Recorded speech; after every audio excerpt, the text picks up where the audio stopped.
Hello, I'm Marshall Goldsmith, and I'm here with my great friend and fellow coach, Chris Coffey.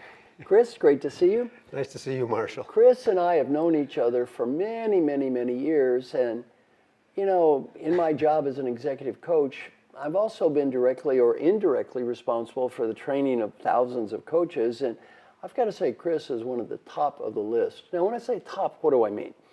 Well, to me, the measure of a great coach is not how many degrees you have or how many books you've written. It's, do you get positive, measurable results in behavior? Do you get clear change in behavior? And of all the coaches that I've worked with, Chris is just one of the top. Chris also, along with my great colleague Frank Wagner, does the training for Stakeholder Centered Coaching and has trained hundreds or more coaches. So Chris, in terms of actually managing the process of Stakeholder Centered Coaching, I would put you right at the top in terms of success. Your results are just as good as mine. Can you share with people, what are some of the things you do that you think help you be successful? Well, that's a great question, Marshall. You know, as I think back on that, I'll go back to around 2000 when we really started to do this. And I think it was you asked Frank or Frank asked you if you thought everybody was coaching the way you were. Mm. And you said you didn't know. And you said, do something about it, Frank. So Frank and I actually created the Stakeholder Centered Coaching certification that we started back in around 2001. And I would say, you know, I wish I knew then what I know now. It's been a journey, and I believe Frank and I teaching it, and we've trained in the U.S. close to 700 coaches now. Right.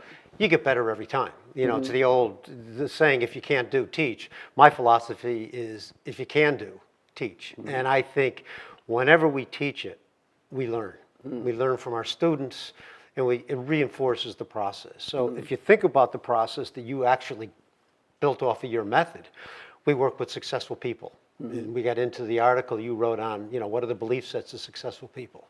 I'm clear, I don't take an assignment. I'm not a savior. Right. If somebody's on a slippery banana peel out the door, then, right. You know, that's not what we do. You know, the way I define myself as a coach builds off of what you said. I help successful people have a positive change in behavior that's sustainable and that's recognized and acknowledged by others.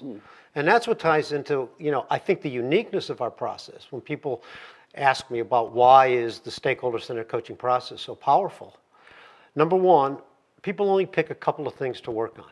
Right. You know, and we do the 360 interview, however you get to them. And they'll pick things like delegate, collaborate, listen, hold people accountable, present my point of view persuasively, whatever comes out of the I've data. done this for years. I have never seen anything that wasn't pretty much common sense.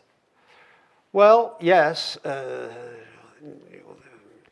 We say common sense because we do it. My question is, why don't more people do this? Yeah, it's not common practice. It's not common practice. Right.